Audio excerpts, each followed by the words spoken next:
నేను మిమ్మల్ని జ్ఞాపకం చేసుకున్నప్పుడల్లా నా దేవునికి కృతజ్ఞతాస్తుతులు చెల్లించుచున్నాను.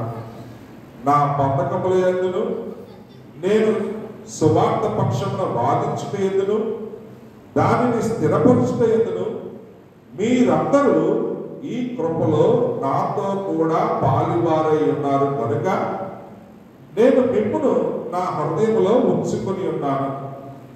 ఎందుచేత మిమ్మల్ని అందరిని గురించి ఇలాగ భావించుట నాకు ధర్మమే. క్రీస్తు యేసు యొక్క దయా రసమును బట్టి మీ అందరి మీద నేను ఎంతో అపేక్ష కలిగి ఉన్నానో దేవుడే నాకు సాక్షి. మీరు శ్రేష్టమైనటువంటి కార్యములను వివేచింపగలవారు అన్నట్టుగా మీ ప్రేమ తిరిగితోనూ సకల విధములైన అనుభవ జ్ఞానముతోనూ కూడినదై అంతకంతకు అభివృద్ధి పొందవల్లని ఇందువల్ల దేవునికి మహిమయు స్తోత్రము కలుగునట్లు మీరు యేసుక్రీస్తు వలన నీతి ఫలములతో నిండుకున్న వారే క్రీస్తు దినమున నిష్కపటులను నిర్దోషులు కావాలని ప్రార్థించుచున్నాను. దేవునికి స్తోత్రం కలుగును గాక. నా ప్రియమైన దేవుని బిడ్డలారా, ఫిలిప్పీ సంఘానికి అపోస్తులైనటువంటి పౌలు గారు రాయించినటువంటి మాటను మనము జ్ఞాపకం చేస్తున్నప్పుడు పౌలు గారు ఏ విషయంలోనైతే దేవుడి చేత పిలువబడి దేవుడు అప్పగించినటువంటి పరిచర్యలో ముందుకు కొనసాగుతూ ఉన్నాడో ఆ పరిచర్యలో తనతో కూడా ఉన్నవారిని పాలువారు అని అంటూ ఉన్నాడు. అందుకని మీరు జాగ్రత్తగా గమనించినట్లయితే మొదటి దినము నుండి ఇది వరకు సువార్త విషయంలో మీరు నాతో పాలివారై ఉండుట చూచి మీలో ఈ సక్రియ ఆరంభించిన వాడు యేసుక్రీస్తు దినము వరకు దానిని కొనసాగించినని రూఢిగా నేను నమ్ముతూ ఉన్నాను. హల్లెలూయా. ఈ మాట ఆయన ఎవరితో మాట్లాడుతున్నాడు అని మనం జాగ్రత్తగా చూసినట్లయితే చూడండి, ఆ మొదటి వచనంలో ఆయన ఎవరిని సంబోధిస్తున్నాడు అన్నటువంటి విషయాన్ని అక్కడ మనం జ్ఞాపకం చేసుకుందాం. ఏమంటున్నాడు? ఫిలిప్పులో ఉన్న క్రీస్తు యేసునందలి సకల పరిశుద్ధులకును అధ్యక్షులకును పరిచారకులకును క్రీస్తు యేసు దాసులైన పౌలును తిమోతియు శుభమని చెప్పి రాజుతూ ఉన్నారు. దేవునికి స్తోత్రం కలుగును గాక. ఈ మాట అనగా ఏమిటిగా సువార్త విషయంలో మీరు నాతో కూడా ఏమై ఉన్నారండి? పాలివారై ఉన్నారు. అందుకనే వారిని బట్టి ప్రార్థిస్తూ చూడండి 7వ వచనం అంటాడు కదా, నా బంధకముల యందును నేను సువార్త పక్షమున వాదించుట యందును దానిని స్థిరపరచుట యందును మీరందరూ ఈ కృపలో నాతో కూడా పాలివారై ఉన్నారు కనుక నేను మిమ్మును అందరినీ ఏం చేశారండి? నా హృదయంలో ఉంచుకొని ఉన్నాను. ఎందుచేత మిమ్మల్ని అందరినీ వచ్చి ఇలాగ భావించుట నాకు ధర్మమే. ఇది పౌలు గారు ఫిలిప్పీ సంఘములో ఉన్నటువంటి పరిశుద్ధులకును అధ్యక్షులకును ఇంకేమన్నాడండి? పరిచారకులకును క్రీస్తు యేసు అక్కడ ఉన్నటువంటి దాసులకు కూడా ఆయన తెలియచేస్తా ఉన్నాడు. నా ప్రియమైన దేవుని బిడ్డలారా, నాకెందుకు వచ్చింది అనుకునే వారు ఈ లోకంలో ఎక్కువైపోతున్నారు. మరి గడిచిన సంవత్సరం నుంచి కూడా మీకు పరిచర్య లేకపోతే ఆ పరిచర్య భారము మీరు ఎరిగి ఉండాలనేటువంటి ఒక ఆలోచనతో మరి నాన్నగారితో మాట్లాడి ఒక ప్రతి నెల 3వ ఆదివారం ఏమో మీకు ప్రారంభించాము, మిషన్ సండే అనేది ప్రారంభించాం. ఎందుకు మిషన్ సండే? మనకి పాస్టర్ గారు మేము సేవ చేసేస్తున్నాము, మా సేవ మేము చేసుకుని వెళ్ళిపోవచ్చు కదా, మా గురించి మేము అనుకోవచ్చు. కానీ ఈ సేవ మా సేవ కాదు. ఈ సేవ ఎవరి సేవ? క్రీస్తు సేవ. హల్లెలూయా.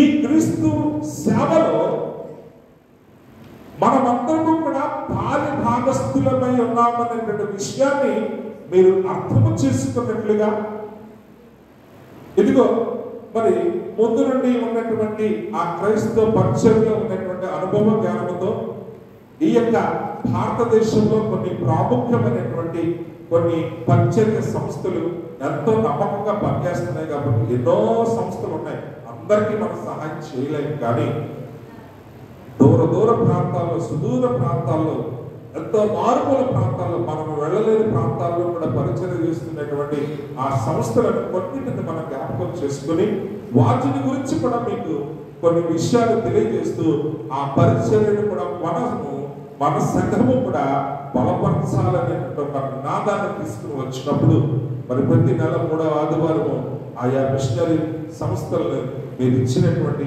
ఆ కొద్ది కానుకలైన ఆ పరిచర్య బలోపేతానికి దోహదపడుతున్నాయన్నటువంటి ఆలోచన మీరు కలిగి ఉండాలని, ఆ పరిచర్యలో కూడా మనమందరము పాలి భాగస్తులమై ఉన్నామనేటువంటి విషయాన్ని మీకు తెలియజేస్తూ, వెళ్ళండి లేదా వెళ్ళేవారిని పంపించండి అనేటువంటి నినాదము మనము కలిగి ఉన్నాము. దేవుడి స్తోత్రం కలుగును గాక. దేవుడు ఇచ్చిన కృప కూడా అదే, మన సంఘం పేరే అది. కాబట్టి ఇక్కడ పౌలు గారు ఫిలిప్పీ సంఘానికి ఇస్తున్నటువంటి ఈ పిలుపులో, నాయనలారా ఇది ఏదో నా పని అని ఒకవేళ మీరు అనుకుని మీరు పక్కకు వెళ్ళిపోతున్నారేమో, అటువంటి విషయాన్ని మీరు మనసు పెట్టొద్దు. కానీ ఈ సువార్త విషయంలో మీరందరూ కూడా ఎవరితో పాలై ఉన్నారండి? నాతో కూడా పాలి భాగస్తులై ఉన్నారు. హల్లెలూయా. మీరందరూ కొన్నిసార్లు ప్రార్థన చేస్తూ ఉంటారు, పాస్టర్ గారిని అనేక ఆత్మలు సంపాదించే జాలాలుగా మీరు వాడుకున్నారు. దేవుడి స్తోత్రం.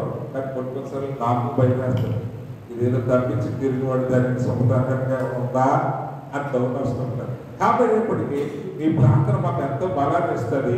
అయినప్పటికీ ఈ విషయాన్ని మరొకసారి మీ అందరికీ కూడా చెప్పాలని నేను ఆశపడతాను.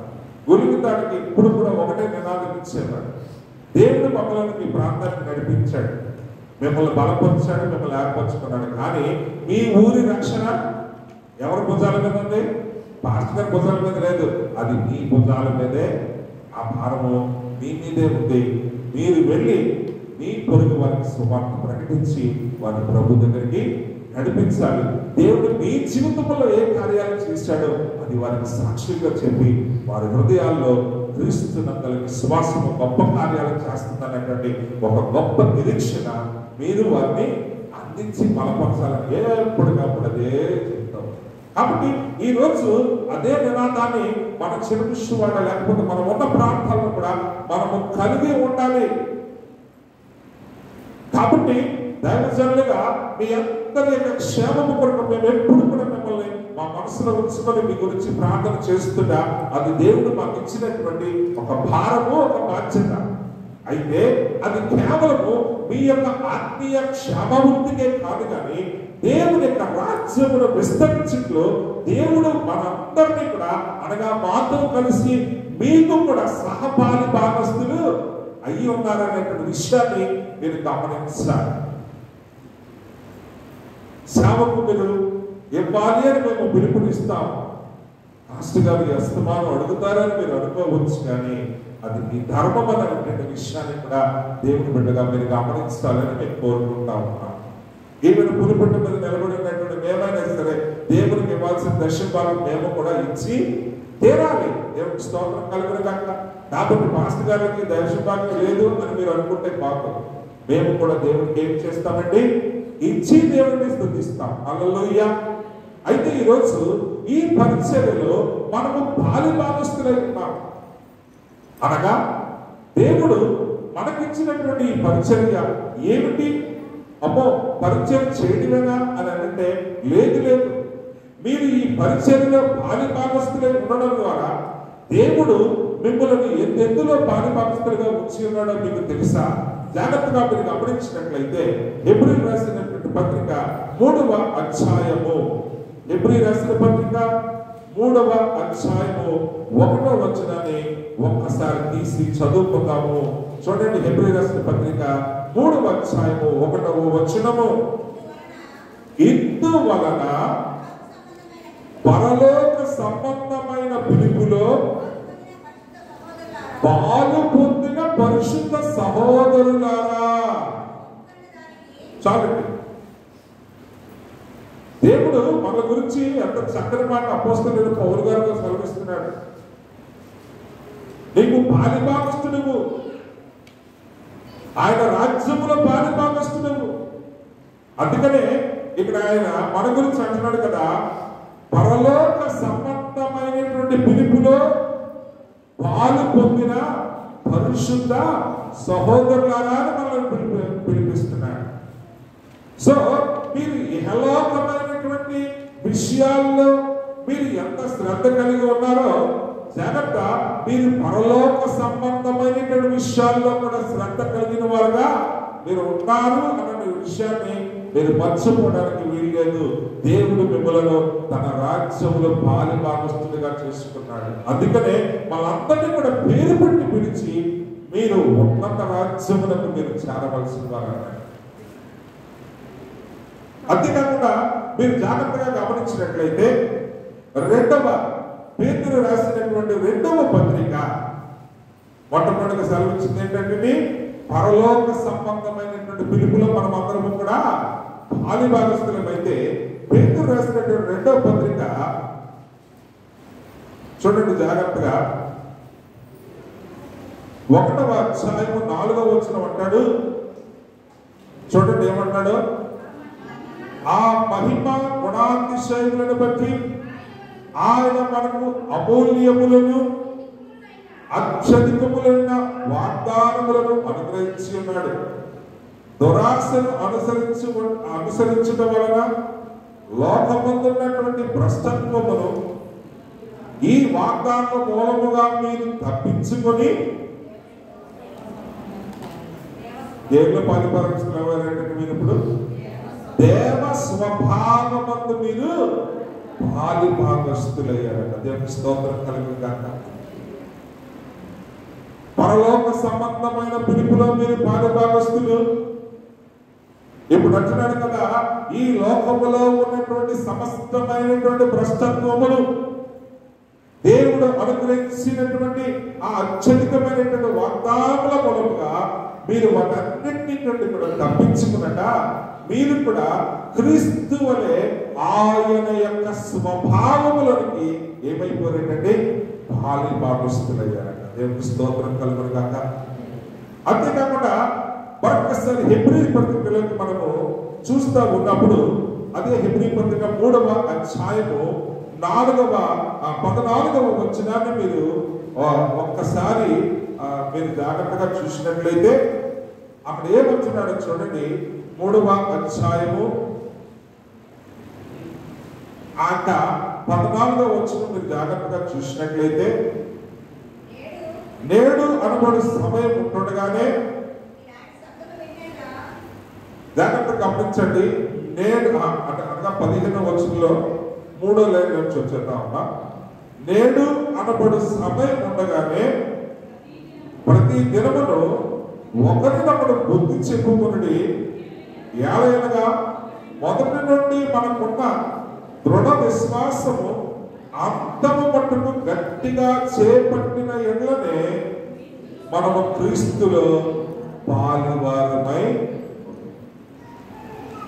జాగ్రత్త గమనించుకోవాలి. అపోస్తలుడైన పౌలు ఫిలిప్పీ సంఘాన్ని ఏ మాత్రము కూడా చిన్నచూపు చూడట్లేదు. ఈ సువార్త విషయములో అనగా ఈ దేవుని రాజ్య సువార్త విషయములో మీరందరూ కూడా నాతో పాలిభాగస్తులై ఉన్నారు. అందుని బట్టి నేను ఎల్లప్పుడూ కూడా ప్రభు సన్నిధిలో మిమ్మల్ని నా హృదయంలో ఉంచుకొని మీ కొరకు నేను విజ్ఞాపన చేస్తున్నాను. ఈ పాలిభాగము అది ఎంత గొప్పదో కొన్ని విషయాలు మీరు జ్ఞాపకం చేసుకోవాలి. మీరు ఆయన కృపను బట్టి ఒకరినొకరు బలపరుచుకుంటూ బుద్ధి చెప్పుకుంటూ మీరు మీ విశ్వాసములో అంతము మట్టుకు కూడా మీరు చేపట్టవలసిన వారుగా ఉన్నారు. అప్పుడు మీరు ఎందులో పాలుభాగస్తులై ఉన్నారంటండి? క్రీస్తులో మీరు పాలువారై ఉన్నారు. దేవుని స్తోత్రం కలుగును గాక. నేను ఈరోజు మీకు ఇస్తున్న ఈ సందేశాన్ని మీరు గమనించుంటారు. You are the part takers of kingdom. దేవుని రాజ్యం యొక్క పాలిభాగస్తులు. ఆ పాలిభాగస్తులు మీరు ఎందులో ఉన్నారనేటువంటి కొన్ని విషయాలను నేను మీకు తెలియజేస్తున్నాను. నేను అందుకని ఈరోజు వచ్చి కూర్చొని చప్పట్లు కొట్టుకుని వెళ్ళిపోతే కుదరదు. ఆ పాట మనము ఎంచుకోవాలి. ఆ పాటలో కూడా నేను ఏమై ఉన్నానో, దేవుడు నన్ను ఏమై ఉండమని కోరుకుంటున్నాడో, నేను పాడే పాటను కూడా నేను ఎంచుకుని, పాటలో ఉన్న భావాన్ని నేను తెలుసుకుని ఆ భావాన్ని వ్యక్తపరుస్తూ నేను ప్రభువును మహిమపరిచినప్పుడు నేను కూడా ఆయన యందు ఉన్నవాడుగా నన్ను నేను దేవుని సభలో నిలబెట్టుకుంటాను. హల్లెలూయా. కాబట్టి మనమందరము కూడా దేవుని యొక్క పరలోక సంబంధమైన పిలుపులోను, రెండవది ఏమన్నాడండి, దేవ స్వభావములోను, మూడవది ఏమన్నాడండి, క్రీస్తులో మనము పాలి భాగస్థులమై ఉన్నామన్నటువంటి విషయాన్ని మనకు జ్ఞాపకం చేసుకోవాలి. అంతేకాకుండా దేవుడిచ్చినటువంటి ప్రతి ఈవిలో కూడా ఆయన మనను పాలి భాగస్థులు చేస్తున్నాడు. ఎందుకంటే అదే హెబ్రీయులకు రాసిన పత్రిక మీరు 4వ వచనాన్ని ఒక్కసారి మీరు జాగ్రత్తగా గమనించినట్లయితే చూడండి, అని అంటాడు కదా, ఒక్కసారి వెలిగింపబడి పరలోక సంబంధమైన వరమును రుచి చూచి పరిశుద్ధాత్మలో పాలివారు అని అంటున్నారు. చూడండి, ఎప్పుడు అంటారే చెడుబాబు ఇప్పుడు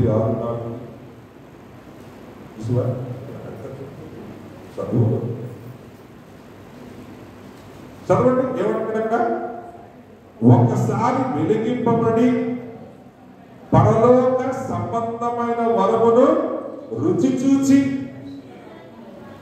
ఏంటంటే ఇప్పుడు పరిశుద్ధాత్మలో కూడా మీరు ఏమైనారంటే పాలివారే ఉన్నారు. సో మీరు ఇక్కడ వచ్చివారు కాదు,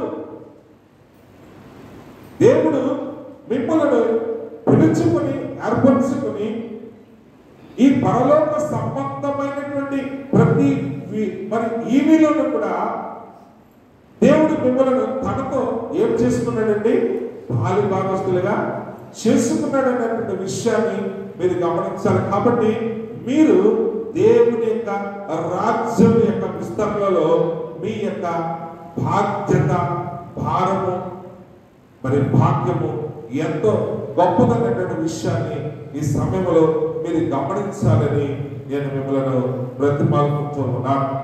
అంతేకాకుండా మీరు జాగ్రత్తగా చూసినట్లయితే మొదటి పేతురు రాసినటువంటి పత్రిక, పేతురు రాసినటువంటి మొదటి పత్రిక 5వ అధ్యాయములో ఆ 1వ వచనాన్ని మీరు జాగ్రత్తగా చూసినట్లయితే అక్కడ అంటున్నాడు చూడండి, తోటి పెద్దలు క్రీస్తు శ్రమలను గురించిన సాక్షి బయలుపరచబడబోవు మహిమలో పాలివాడలైన నేను మీలోని పెద్దలను హెచ్చరించుతున్నాను. దేవుని స్తోత్రం కలుగును గాక.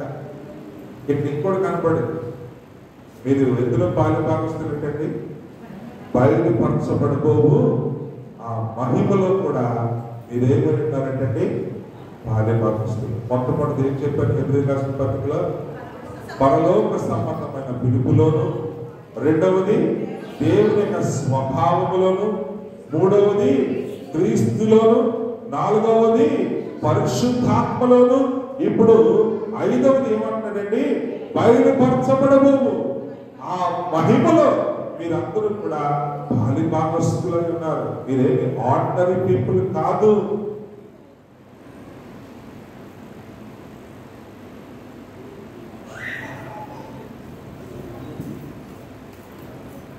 నా ప్రియమైన దేవుడు కదా, అందుకనే మొదటి కొరింథీయులకు రాసినటువంటి పత్రిక 9వ అధ్యాయము 23వ వచనంలో అపోస్తలుడైనటువంటి పౌలు గారు తన ఫిలిప్పీయులతో పంచుకున్నటువంటి ఆ భారాన్ని 9వ అధ్యాయము మొదటి కొరింథీయులు 9వ అధ్యాయము 23వ వచనంలో మరొకసారి తన భారాన్ని పంచుకుంటున్నాడు. చూడండి ఏమంటున్నాడో చూద్దాము. మరియు నేను సువార్తలో వారితో పాలివాడవగుటకై దాని కొరకే సమస్తమును చేయించున్నాను. పందెపు రంగమందు పరిగెత్తు వారందరూ పరిగెత్తుదురు కానీ ఒక్కడే బహుమానం పొందునని మీకు తెలియదా అని చెబుతూ దేవుడు తనను దేని కొరకు ఏర్పాటు చేసుకున్నాడు, ఆ పిలుపు విషయంలో తాను ఎంతో నమ్మకంగా ఉంచు దేవుడు ఇచ్చినటువంటి ఆ భారమును తన తోచి సహోదరులతో పంచుకుంటూ మనమందరము కూడా ఆ యొక్క సువార్త విషయంలో ఏమాత్రము కూడా అజాగరూకులుగా బాధ్యత లేని వారిగా మనం ఉండకుండానట్లు దేవుడు తన పరలోక సంబంధమైనటువంటి ఆ పిలుపులో, ఆయన దేవ స్వభావములో, ఆయన కుమారుడైన క్రీస్తు యొక్క రూపాంతరతలో, ఆయన పరిశుద్ధాత్మలో బయలుపరచబడే ఆ మహిమలో దేవుడు మనందరినీ కూడా బాలి భాగస్తులుగా చేసుకుని ఉన్నాడు. దేవుడి స్తోత్రం కలిగిన కాక ఇక్కడ మనం ఒకరు చూసి ఒకరు రంగును బట్టు, మనం వేసుకునే బట్టను బట్టు, మన చూపును బట్టు మనం ఎదుటి వారిని తక్కువ ఎక్కువ చేసుకుంటాం. కానీ దేవుడైతే పిలువబడినటువంటి మన అందరినీ కూడా ఆయన ఏం చేసుకుని ఉన్నాడంటే తన యొక్క పరలోక సంబంధమైన ప్రతి ఈవులో ఆయన మనలను బాలి భాగస్తులుగా చేసుకుని. అందుకనే యోహాను సువార్తలో ఆ 15వ అధ్యాయంలో మీరు చూసినట్లయితే యేసుక్రీస్తు ప్రభువారు దేవుని యొక్క సన్నిధిలో ఉండి ఆయన చేస్తున్నటువంటి ఆ ప్రార్థన మీరు ఒక్కసారి గమనించినట్లయితే నా ప్రియమైన దేవుని బిడ్డలారా చూడండి, ఆయన ఆశ కూడా మీరందరూ కూడా గమనించాలని నేను కోరుకొని ఉంటున్నాను. చూడండి ఏమంటున్నాడో చూద్దాము. మీరు జాగ్రత్తగా గమనించినట్లయితే చూడండి ఆ 15వ అధ్యాయము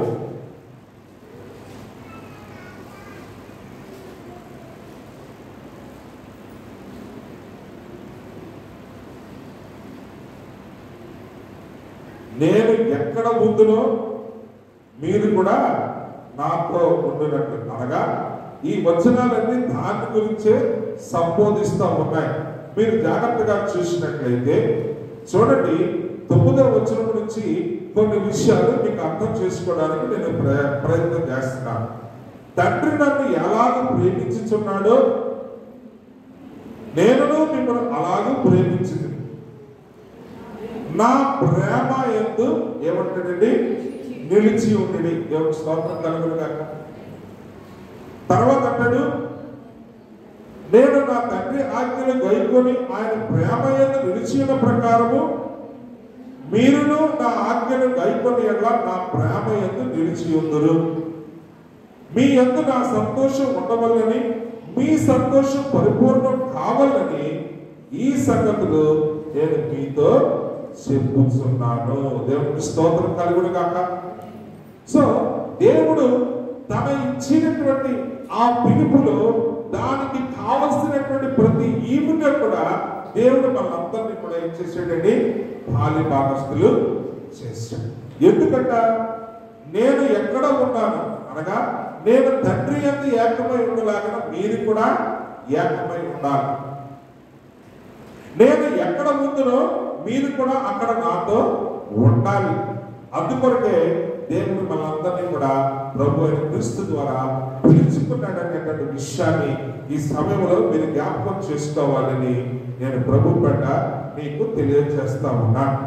నా ప్రియమైన దేవుని బిడ్డలారా చూడండి, మీరు జాగ్రత్తగా గమనించినట్లయితే ఫిలిప్పీయులకు రాసిన పత్రిక ఆ మొదటి అధ్యాయంలో ఉన్నటువంటి ఆ 7వ వచనాన్ని ఒక్కసారి మనము మరొకసారి తీసుపట్టుకుందాం.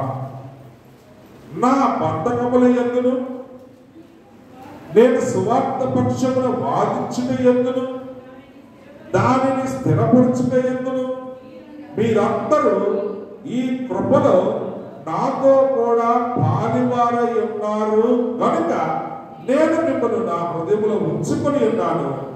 ఇందుచేత మిమ్మల్ని అందరి గురించి ఇలాగ భావించుట నాకు ధర్మమే. దేవుని స్తోత్రం కలుగును కాక. నా ప్రియమైన దేవుని బిడ్డలారా ఈ ప్రయాసలో కూడా మనం అందరము కూడా ఏమై ఉన్నామండి బాలి భాగస్తులమై ఉన్నాం. దేవుని స్తోత్రం కలుగును కాక. ఈరోజు ఆ విషయాన్ని మనము జ్ఞాపకం చేసుకోవాలి. కేవలము ఆ గొప్ప గొప్ప ఈవుల్లోనే కాదు, కానీ సువార్త యొక్క విషయములో శ్రమపడుట్లోనే కూడా మనం ఏమై ఉన్నామండి, పాలిభాగస్తులమే ఉన్నామనే విషయాన్ని మీరు గమనించాలని ప్రభు పేట నేను మీకు తెలియజేస్తా ఉన్నాను. ఒక చిన్న ఉదాహరణని నేను మీకు తెలియజేస్తాను. ఏంటి అని అంటే, మార్కు సువార్త 3వ అధ్యాయంలో 32 నుంచి 35 వచనాల్లో ఆయన ఒక దగ్గర వాక్యాన్ని ప్రకటిస్తున్నటువంటి సందర్భంలో ఆ గుంపులో ఆయన యొక్క మరి ప్రసంగమే అనండి, ఆ ప్రసంగానికి ముగ్గులైపోయినటువంటి అక్కడ ఉన్నటువంటి కొంతమంది యేసు ప్రభువును చూసి ఎంతగానో ఉప్పొంగిపోయి అక్కడ కొన్ని విషయాలు జ్ఞాపకం చేద్దాం. ఏమంటారు చూడండి, 31 నుంచి చూపిస్తారు. ఆయన సహోదరులను తల్లియు వచ్చి వెలుపల నిలిచి ఆయనను పిలువనంపించింది. జనులు గుంపుగా ఆయన చుట్టూ కూర్చుండేది. వారు, ఇదిగో నీ తల్లియు నీ సహోదరులను వెలుపల ఉండి నీ కోసము వెతుకుచున్నారని ఆయనతో చెప్పగా, ఆయన నా తల్లి నా సహోదరులు ఎవరని తన చుట్టూ కూర్చున్న వారిని కలియ చూచి, ఇదిగో నా తల్లియు నా సహోదరులను, దేవుని చిత్తము చొప్పున జరిగించువాడే నా సహోదరుడు సహోదరి తల్లియు అని చెప్పాను. దేవునికి స్తోత్రం కలుగును గాక. ఈరోజు దేవుడు మనలందరినీ కూడా తన యొక్క సహోదరులుగా సహోదరిమణులుగా ఆయన మనల్ని జ్ఞాపకం చేసుకుంటా ఉన్నాడు. సహోదరము అని అనగా విడగొడతాం. ఏంటి? సహ ప్లస్ ఉదరము. ఉదరం అంటే ఏంటి? కడుపు, లేకపోతే గర్భము. అంటే అంటే గర్భములోనే ఇద్దరుగా ఉన్నామన్నమాట. అంటే ఒకే గర్భములో మనం అందరము కూడా కన్నబడిన వారము. అనగా ఏంటి? క్రీస్తు యేసు రక్తములో కడగబడిన వారము. కాబట్టి ఇక్కడ మనందరినీ కూడా ఆయన ఏమంటున్నాడండి? సహోదరులు అనగా సహోదరులు, నాతోటి. నేను వేరు కాదు, మీరు వేరు కాదు. అయితే ఇక్కడ మనమందరము కూడా జ్ఞాపకం చేసుకోవాల్సిన విషయం ఏంటంటే, దేవాది దేవుడు ఆ పరమ తండ్రి నన్ను ఏ విషయంలోనైతే ఇక్కడికి మీకు పంపించాడో మీరు కూడా ఆ విషయంలో ఏమై ఉన్నారండి? నాతో కూడా సహపాలి భాగస్తులై ఉన్నారు. అందుకనే ఆయన తన శిష్యులకు ఇచ్చినటువంటి ప్రధానమైన ఆజ్ఞను మనం జాగ్రత్తగా చూసినప్పుడు ఆ మత్తయి సువార్త 28వ అధ్యాయం ఆఖరిలో అంటాడు కదా, మీరు సర్వలోకములకు వెళ్ళి సర్వ సృష్టికి సువార్తను ప్రకటించు. ఇదిగో దేవుడు తన శిష్యులకు అధికారం ఇచ్చి మరి పంపించాడు. ఈరోజు మనమందరము కూడా ఆయన అధికారం అనేటటువంటి అభిషేకాన్ని కలిగి ఉన్నాం. కాబట్టి అపోస్తులైన పౌలు ఫిలిప్పీ సంఘానికి చెప్తున్నటువంటి ఆ మాటలను మీరు జ్ఞాపకం చేసుకున్నట్లయితే, సువార్త విషయంలో మీరు అందరూ కూడా ఏమై ఉన్నారండి? పాలి భావిస్తున్నారు. ఈరోజు మనం చేయాల్సినటువంటి పని చాలా బాధ్యతాయుతమైనది. అది ముందు మనకు ఎంతో మరి ఒక రకంగా చెప్పాలంటే ఆ భారం మన మీద. సో మనమందరము కూడా దేవుని రాజ్యం యొక్క పాలిభాగస్తులము. అందుకని దేవుడు తన యొక్క మహిమంతటిని కూడా, తన యొక్క శక్తి అంతటిని కూడా, తన యొక్క దేవస్వభావం అంతటిని కూడా తన మనల్ని తీసుకెళ్ళే ఆ పరలోక రాజ్యం యొక్క మహిమంతటిని కూడా ఏం చేశాడండి? క్రీస్తుతో పాటు మనకు కూడా ఆయన అనుగ్రహించి దేవుని స్తోత్రం కలుగును గాక. కాబట్టి ఇక్కడ మనము మన యొక్క సమస్యల కోసం ఇక్కడ కూర్చోకూడదు. అపోస్తలుడైన పౌలు గారు చెప్పినట్టుగా మీ చింత యావత్తు ఆయన మీద వేయండి. అది మనం జ్ఞాపకం చేసుకోం. ఈరోజు విశ్వాసాన్ని మనం ఒక్కసారి పరిశీలన చేసుకుంటే మన సమస్యల కోసమే మనం పోరాడే వరకు అవుతున్నాం, కానీ ప్రభు ఇచ్చినటువంటి బాధ్యత విషయంలో మనం ఎంతవరకు ముందుకు వెళుతున్నామనే విషయాన్ని ఈరోజు ఆలోచన చేయాలని నేను మిమ్మల్ని కోరుకుంటున్నాను. కాబట్టి ఇక్కడ కూర్చున్న మనమందరము కూడా మాతో కలిపి మనమందరం కూడా ఏమవుతున్నారండి? పరలోకము రాజ్య సువార్తలు మనమందరం కూడా పాలి భాగస్తులమై ఉన్నామనేటువంటి విషయాన్ని మనం జ్ఞాపకం చేసుకోవాలి. దేవుడు ఏ మహిమతోనైతే మనల్ని నింపాడు, ఏ తన స్వభావంతోనైతే మనల్ని నింపాడు, ఏ ఉన్నతమైన రాజ్యానికి మనం హక్కుదారులుగా చేశాడు, దాని విలువను మనం ఏం చేయాలండి? కాపాడుకోవాలి, నిలబెట్టుకోవాలి. అలా చేయడంలో మన ముందున్నటువంటి ధర్మం ఏదైనా ఉంది అంటే నిన్ను వాళ్ళని పొరుగు వారిని ప్రేమించి దేవుని యొక్క సువార్తను వారికి ప్రకటించాల్సినటువంటి బాధ్యత మన మీద ఉందన్న విషయాన్ని మనమందరం కూడా మన సంఘము గమనించాలని నేను కోరుకుంటా ఉన్నాను. నా ప్రేమ దేవుడారా, ఈరోజు దేవుని యొక్క పరిచయంలో పాలి భాగస్తులు అవడం ఏంటంటే అది కేవలం కానుకించి వెళ్ళిపోవడమే కాదు. సంఘముగా మనము కూడుకుంటున్నాం. సంఘములో ఉన్న పక్క వారితో కూడా మనకి చాలా మందికి పరిచయాలు లేవు. దేవుడు ఏ కుటుంబాన్ని మనలో పరలోక కుటుంబముగా పేరు పెట్టాడు, ఏ కుటుంబానికి ఆయన తండ్రి దేవుడిగా ఉన్నాడు, ఆ కుటుంబంలో దేవుడు మనల్ని ఏమని పెట్టేటండి? సహోదరులు. ఎవరు నా సహోదరులు అంటే నా చిత్తమును, లేకపోతే తండ్రి యొక్క చిత్తమును చెయ్యవారే వారు నా సహోదరులు, నా సహోదరి మనలు. మరి అటువంటి వరుసలో ఉన్నటువంటి మనము సంఘములో కూడా ఒకరి యొక్క ఒకరి మరి బలహీన సమయంలో ఆదరణగా మనం కూడా నిలబడవలసిన వారుగా, ఒకరినొకరు బలపరచవలసిన వారుగా కూడా మనం నిలబడి ఉన్నాం. అంతేకాకుండా ఇందాక మనం చదువుకున్నట్టు ఒకరినొకరు బుద్ధి చెప్పవలసిన వారుగా కూడా. ఎందుకు? బలహీనుడైన వాడిని కూడా మనం బలపరచలేనప్పుడు మన యొక్క బాల్యభాగం దేవులో ఉంది. నా ప్రియమైన సంఘము అనగా దేవుడు ఇచ్చినటువంటి కుటుంబంలో మనల్ని మనము కూడా ఒకరినొకరు ఆదరించుకున్నలో కూడా బాల్యభాగస్తులుగా ఉన్నామన్న విషయాన్ని మనమందరం కూడా జ్ఞాపకం చేసుకోవాలని నేను కోరుకుంటున్నాను.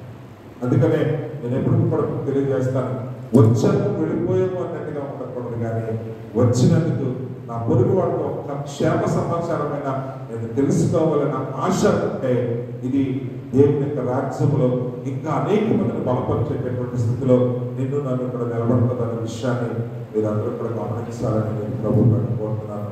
అందుకనే ఆఖరిగా ఆ మాటను చదువుకుని మనం ముగించుకుందాము. నేను ఇంకా ఎక్కువగా చెప్పాలని ఆశపడలేదు, కానీ చూడండి ఆయన సెలవిచ్చినట్లుగా ఆ వాక్యాన్ని మనం చదువుకుని ముగించుకుందాం. ఆఖరిగా చూడండి ఏమంటారు, చూడండి 8వ వచనం చదువుకుందాం. క్రీస్తు యేసు యొక్క దయా రసమును బట్టి మీ అందరి మీద నేను ఎంత అపేక్ష కలిగి ఉన్నానో దేవుడే నాకు సాక్షి. ఇదే మాట మేము కూడా మీ పట్ల కలిగి ఉన్నామన్న విషయాన్ని మీరు గమనించాలి. మీరు శ్రేష్టమైనటువంటి కార్యములను వివేచింపగలవారుటకు మీ ప్రేమ తెలివితోను సకల విధములైన అనుభవ జ్ఞానముతోనూ కూడినదే అంతకంతకు అభివృద్ధి పొందవల్లని, ఇందువల్ల దేవునికి మహిమయు స్తోత్రమును కలుగునట్లు మీరు యేసు క్రీస్తు వలన నీతి ఫలములతో నిండుకున్న వారై క్రీస్తు దినమునకు నిష్కపటులను నిర్దోషులను కావాలని ప్రార్థించుచూ ఉన్నాను. దేవుని స్తోత్రం కలుగు కాక. కాబట్టి మన ఎదుగుదల అది మనల్ని బట్టి ఇతరులను ప్రభువులో బలపరిచేదిగా ఉండాలి అనేటువంటి విషయాన్ని ఇక్కడ ఆయన మనందరికీ కూడా తెలియజేస్తూ ఉంటారు. కాబట్టి మనమందరం కూడా ఈ సువార్త విషయంలో పాలిభాగస్తులై ఉన్నాము. ఆ పాలిభాగము దేవుడు తనకు ఉన్నదాని అంతట్లో కూడా మనకి ఇచ్చాడన్న విషయాన్ని కొన్ని విషయాలను నేను చూపించి, కాబట్టి మనమందరం కూడా పరలోక సంబంధమైన పిలుపులో పాలిభాగస్తులై ఉన్నాము. రెండోది ఆయన దేవ స్వభావంలో పాలిభాగస్తులై ఉన్నాము. ఆయన కుమారుడైన యేసుక్రీస్తులో అడ్డుకట్టబడిన వారమై ఉన్నాము. అంతేకాదు ఆయన పరిశుద్ధాత్మలను కూడా పాలిభాగస్తులై ఉన్నాము. నా ప్రియమైన బంధకములలో కూడా పాలిభాగస్తులమే, కష్టంలో కూడా పాలిభాగస్తులమే, అందరూ కలిసి దేవుని గణపరచులో కూడా పాలిభాగస్తులమే. ఈ పరిచర్య బలంగా ముందుకు కొనసాగబడ్డం కూడా మనం అందరము పాలిభాగస్తులమే. తల నుంచి ప్రార్థన చేసుకుంటాం.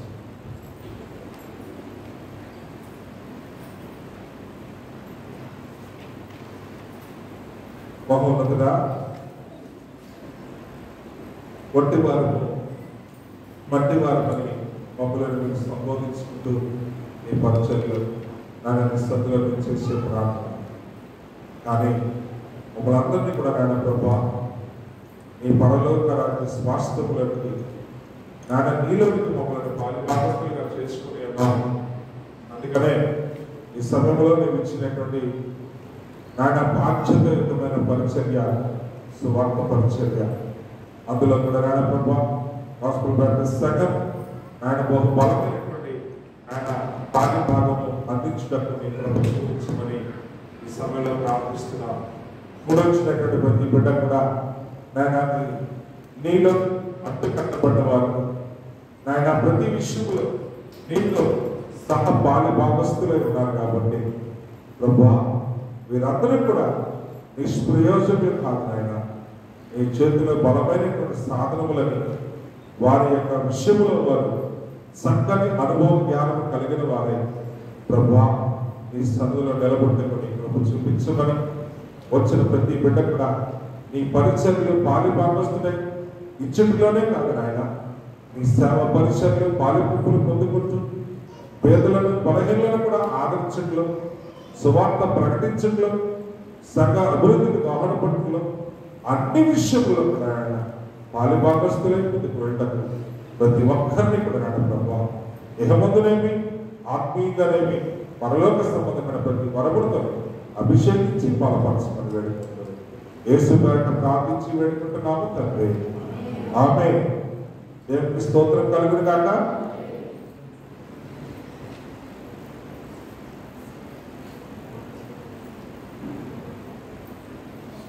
యథావిధిగా సంఘ కార్యక్రమాలు